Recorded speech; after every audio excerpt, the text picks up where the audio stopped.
And welcome to Tales from the Tips. I'm DA. Normally I say alongside 15-year Tour Caddy Mick Middlemo.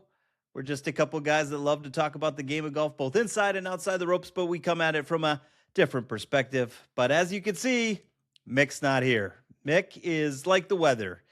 He's fighting a cold, so he's sitting this one out. You've got me, hopefully, for the next 30 minutes. We've got a lot to talk about. Are you ready for this? We've got Scottie Scheffler starts off the season with a W. What does that mean for the rest of the PGA Tour? His historic milestone victory, number 20, earning him a lifetime membership on the tour. We've got our buddy and our friend of the podcast, Stuart Sink, picking up where he left off last season with a big W in Hawaii. We'll talk about that. Brooks is back and teeing it up at the Farmers Insurance Open out at Torrey Pines. We'll see how he did as we are recording on the first night of the tournament. Patrick Reed wins in Dubai and then drops a bomb. He is no longer with Liv and he wants to return. The pathway is back. We'll talk about that. And Nelly Korda sounds off on TGL with a major miss. So with all that, let's grip it and rip it.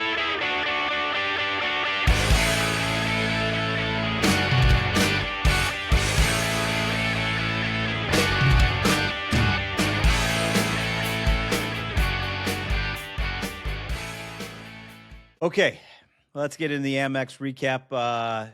Last week, Mick had his picks. I had my picks. Mick came out on top with his having Patrick Cantlay finishing T13. I had Ludwig Oberg withdrew due to a cold illness. He's teeing it up here at Torrey Pines this week. But Scotty number one in the world, wins for the 20th time on the PGA Tour, making it him the second fastest player to reach that mark, only behind, yep, you guessed it, Tiger Woods. He dominated in the desert, finished a cool 27 under par, and won by a comfortable 4 strokes, at one point leading by 6 with a costly double bogey there. But this earned Scotty a lifetime membership on the PGA Tour. Big news out of the weekend, though. Blades Brown, the 18-year-old amateur sensation, shot nearly a 59 the other day. Ended up finishing 60 in the second round. Entered Sunday just one shot off the lead. Ended up finishing T18. Kind of ran out of gas. But Blades Brown is ready.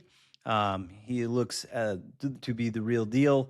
But it was a very competitive tournament. Amex always seems to bring out the best. We had a big group that finished at T for second. Jason Day, J Day playing some really good golf, both today out at Torrey Pines. As a matter of fact, final round is in for him. Shoots a 5 under par today out on the North Course out at Torrey Pines. He was also tied with Andrew Putnam, Ryan Gerard, and rookie Matt McCarty. I would tell you guys, Jason Day is back.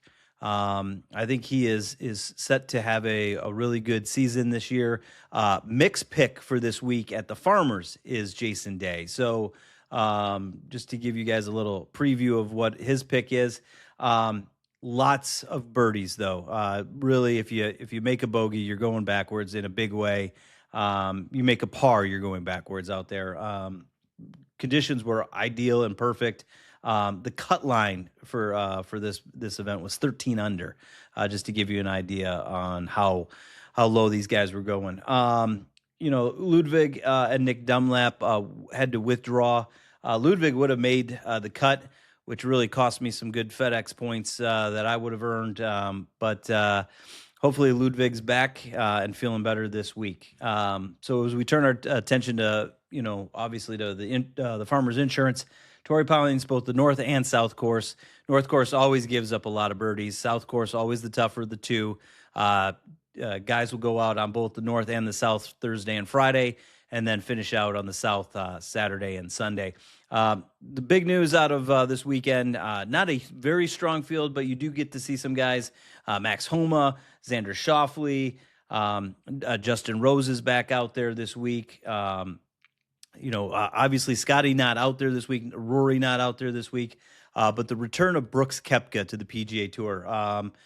Big day today. He ended up shooting one over, finally made a birdie on the 18th hole. He was shut out all the way up until 18.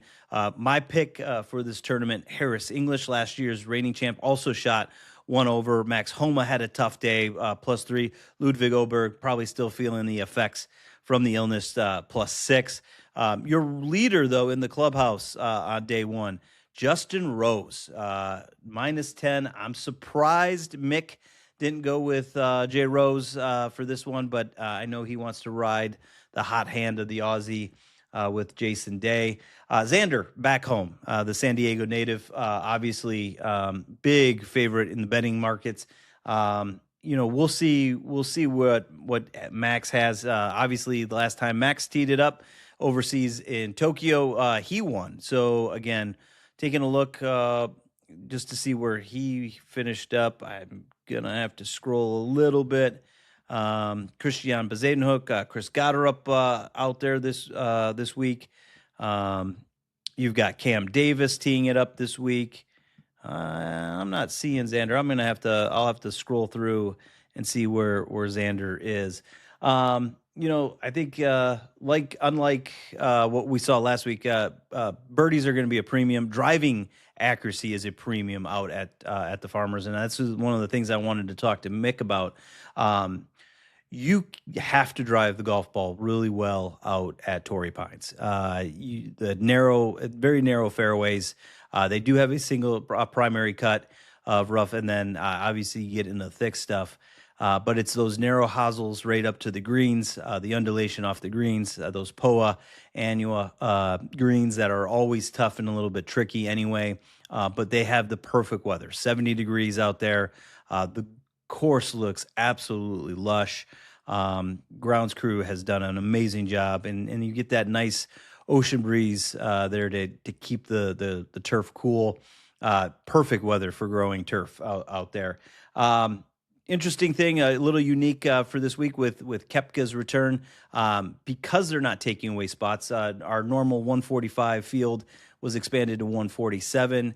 Max Brooks got to play with Max Homa and Ludwig today, probably helping or hurting why that group was a total of 10 over par today. But I think you'll see those guys bounce back tomorrow. They all played the South course. I think you'll see those guys back next week or after tomorrow for that. So right now, Mick leads in the overall rate standings after a couple of weeks. He's got 42 points. I've got 13. And it's one of those things. It's a long race, but I can't let Mick get too far ahead of me on that. Twin Peaks is the best in the game. Here, your favorite drafts are poured at a frosty 29 degrees, and rare barrel-aged whiskeys are served just the way you want them. It's bigger game days and bolder fight nights. I mean, where else can you find a scratch kitchen that always comes in clutch every day from lunch to late night? Only at Twin Peaks, the #1 sports bar. Stick around after the sun sets. Twin Peaks is open really late. Wind down with bourbon and late-night bites. I said it last week during the podcast. I was not going to talk about LIV. We've done a lot of LIV talk. There is a place for LIV golf out there, but they gave me every reason to talk about LIV golf this week. Patrick Reed wins at the Hero Dubai Classic on Sunday, and then Patrick Reed officially announces his departure from LIV and his intention to return to the PGA Tour. You can feel one way or the other about Patrick Reed. There's a lot of history with Patrick Reed. He is obviously from, as an American, love watching Patrick Reed play on our team events, whether it be the Ryder Cup or the President's Cup. He is the real Captain America. But there's also the backside. There's the side that we've all talked about. His failed um, lawsuits against former other media members out there. I really don't want to get too deep into that. For me, the way I look at it, Patrick Reed is a very, very good player. He is going to bring a lot of good competitiveness back to the PGA Tour. It is one of the things we talked about. He has been competitive in majors. Obviously, he's competing out on the DP World Tour and winning. Currently sitting number 2 on the DP World Tour. So there's a couple things, in place now with Reed's path back to the tour. I give him a lot of credit and his staff his team a lot of credit. Patrick Reed was very smart by resigning his membership prior as he left for Live instead of waiting for the commissioner then of the PGA Tour, Jay Monahan, to issue a suspension. This is helping him get back on tour a lot quicker. He's able to compete as a non-member via sponsors exemptions after August 25th of 2026 of this year. So he will be eligible for the President's Cup. He's got a couple of things. Full membership. He can get plans to get reinstate for full membership in 2027. As a past member, he has that ability. There's a few things that will keep him back on that. But he also, as he sits number 2 on the race to the cut, he can also secure one of the 10 PGA Tour cards given to DP World Tour who finished, and that will improve his 2020 status. That'll give him more access into events. Obviously, he will have to play really well in the fall series to get into the Aon Next 10. That way, getting him a chance to play in some of the key signature events to start out 2027. Love him or hate him, this is just going to be good for the PGA Tour. He is an aggressive, gritty player. If you ever watch Patrick Reed, never count that guy out. He plays all across the world. So guys across all the tours know him. I think this is nothing but good news for the PGA Tour. Again, this says a lot about what's happening on Live. I found it a little bit ironic that one of the reasons that that they've been given, Brooks gave and Patrick is given is being able to be back and spend more time with the family. Originally, if you guys remember, when players were announcing that they were heading over to Live, it was to obviously they made a lot more money, but also to play less events and spend time with more time with family. I think they finally realized that the amount of travel and the schedule that these guys are having to put in, flying all across the globe, and truly, there are things about Live that I do like. Growing the game of golf and taking it to all the parts of the world is something that we all should be doing. Mick and I have stated this several times on the podcast. We have to be doing a better job as ambassadors, but also as players, to get out and play more golf and all across the world and take it to more places, because that will only grow the game and get more kids and more young adults involved in the game of golf, and it will carry on its traditions further down the line. Current status, he'll put he's out there competing. I know had a rough day out there today, but I will recommend. I would guess that I'll guess that Patrick Reed is going to bounce back really well. I wouldn't be surprised if he finishes top 10 now that he's going to be able to focus solely on DP World Tour events during this major part of the year, and he will be at the majors. So just keep an eye on him as he gains more world ranking points. That's the other key to this. More tour events that he plays on the DP World Tour, the top 10 finishes that he's been having, he's going to gain world ranking points faster. That's going to qualify him for more of the majors. And eventually, obviously, he'll status on the PGA Tour next year, as a past member, past champion, and then obviously he could finish top 10. Also, seeking reinstatement. This announced this week as well. Kevin Na.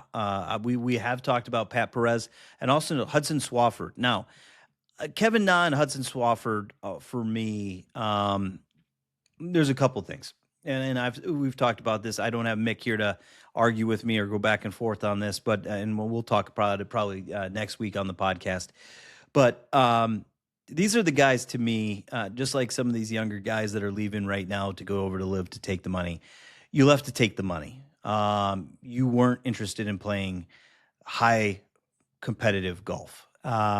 These are the guys I'm having a harder time wanting to just allow back on a single track back in. I think these are the guys that, you know what, you've got to go cut your teeth back out on the Korn Ferry Tour. You've got to go qualify for the Korn Ferry Tour. You've got to be out on the DP World Tour. You can go play the Asian Tour or the South American Tour. You have to earn your way back. You left to take the money. You left to take the easy road. And while I don't blame you, anyone in any industry that could get offered somewhere up to 5 to 10 times what they were going to be guaranteed to make, you would be a crazy man to say, no, I'm not going to take it unless you really could see the forest through the trees.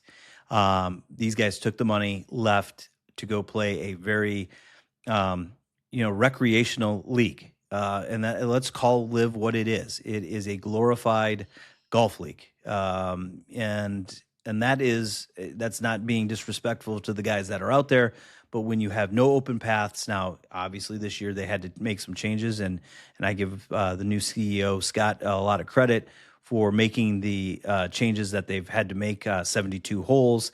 They now have a pathway in to Live, instead of just opening up the wallet and just invite a country club style in, to try to get themselves some world ranking points. Again, I think the writing is on the wall. There is so much travel that has to go into this. I don't see this thing continuing on. I know Mick and I talked about it a couple weeks ago. Within the next 5 years, I do not see Live Golf being around. With that being said, I also see that guys like Kevin Na and Hudson Swafford and some of the other guys that have left or have been relegated out, you've got to go earn your way back in. I understand, we've got the reinstatement program for past champions. Obviously, that was very specific for John Rahm, Bryson DeChambeau, Cam Smith, and Brooks. But I'm going to say it this way: you've got to make this tough and be penal for these guys to come back to the PGA Tour. They cannot just take the money and go, and get a little slap on the wrist and come back. $5 million for Brooks Koepka. I've heard a lot of different people say, well, it's not enough. That is the largest check any professional athlete has ever had to write for a fine. It is at least going to a charity. And I heard somebody make a comment today, oh, well, he gets the 501. Really? The 501c3 write-off? Forget that. Yeah, he gets a tax deduction. He also lives in a tax-free state tax. So give me a break on tax breaks. I don't really want to hear about that. Just like I don't want to hear about scarcity and that the PGA Tour is now a for-profit entity, and listening to millionaires and billionaires cry that it's too expensive to host a tournament in Hawaii is ludicrous. It's sickening to me. The PGA Tour is always about giving back to the communities in which they host the tournaments. They've left a lot of small communities behind as this tour has grown. I'd love to find ways to give back to those communities that helped build the tour. Those are the things that Mick and I were talking about after we got off the podcast last week. What is it like? What can we do to get Greenbrier back?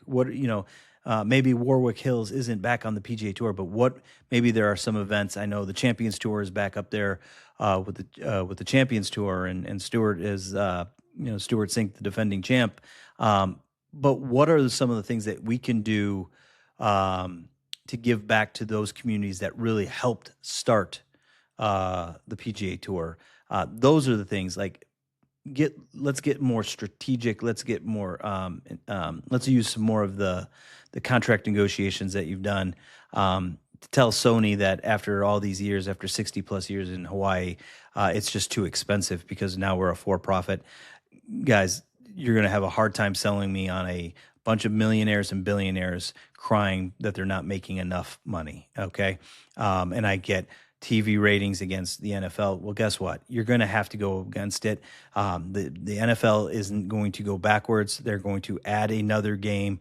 They're going to decrease again.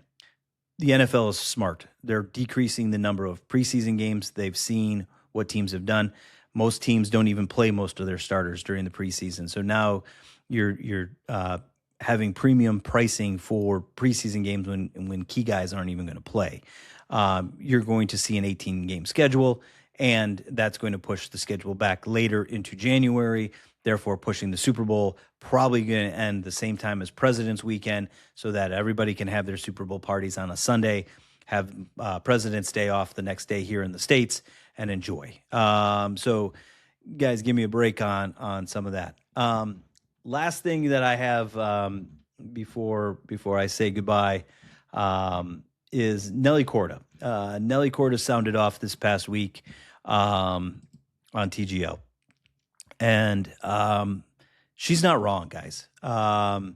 This was a big miss. I am all for women's golf. You guys have heard me talk about it multiple times. You know, I'm a dad of 3 girls. I have a competitive swimmer. I've got another one that has swam competitively for most of her high school career. I've got a high-ranking ballet dancer who is as competitive as the day is long. You had an opportunity to pair men and women in the same venue, making the same kind of money and showcasing their talents 1v1 and team versus team, and you blew it. Now, I'm all for TGL, the WTGL. But this goes back to what Mick and I have talked about repeatedly about the LPGA and what the LPGA Tour has continued to do and has failed to do. And that is to find ways to promote their players. Repeatedly, you never hear the top players on shows. Yeah, I was listening to Taylor Zarzour in The Starter this morning, and Taylor's spot on. One of the guys that cares more about the game of golf than anyone I've ever seen, probably one of the hardest working guys in sports and sports media that's out there. When was the last time you heard Nelly Korda jump on with the Paulsons or with Gravy and the Sleaze? When was the last time you heard Charlie Hull jump on a radio show or do any promotion or jump on TV on the Golf Channel? You don't. And it's because the LPGA Tour does a very poor job of marketing their folks, but also a very good job of hiding their folks. And this is one of those things. They found a way to, quote unquote, help promote the game, but at the same time miss big on that. And so I don't disagree with what Nelly said. And here's was her quote. When Korda was asked, this was an interview that I want to make sure I quote the right folks. Kevin Cunningham from Golf wrote this article. When asked about it, Korda characterized the decision to create WTGL rather than adding LPGA pros to an existing TGL. And I quote, "Huge and unbelievable miss. I have mixed feelings on it, and if I'm being very honest, I'm surprised no other girls have or no one's really spoken out about it," Korda told Nichols this week. "I think this is a huge and unbelievable miss that we're not playing alongside the men." If she had continued to argue that men and women have competing together would have been revolutionary, and there's no greater way to grow the game. You know what? 100% correct. Nelly, thank you for finally speaking up. I want to see more of this. She's starting to get more active on social media. That's a great sign. I think it's going to take players like Charlie Hall and Nelly Korda and all the top stars of the LPGA Tour to start lifting their voices up and speaking back out against the tour. Because guess what? The tour has nothing without them. The LPGA Tour is nothing. The men's tour, you've got young kids coming up left, right, and center. LPGA Tour needs young women to start playing golf. We talk about, our good friends from Lacima Restaurant Group, James's daughter, Nina, getting ready to go play at App State. You see Kai Trump getting ready to go play for the University of Miami. These are the things that we need to see. And that's the group, the next generation of women golfers that are going to need to be very active on social media. They're going to need to have their YouTube channels. I think Bryson still is doing a phenomenal job.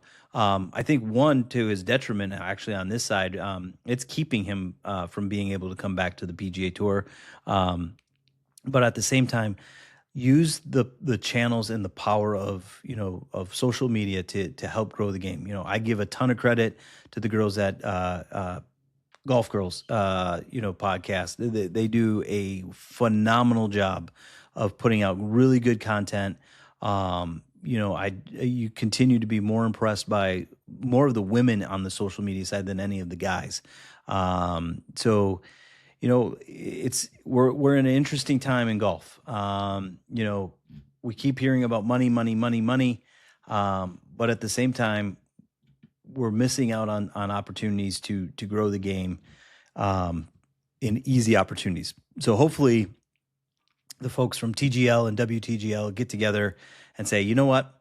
We still have plenty of time to get this thing figured out. We still have a lot of time to find ways to incorporate women and men together and play this league and really showcase the talents both have. So, well, guys, I appreciate you guys spending the last 30 minutes with me. For those all across the United States suffering from this cold weather, stay warm out there.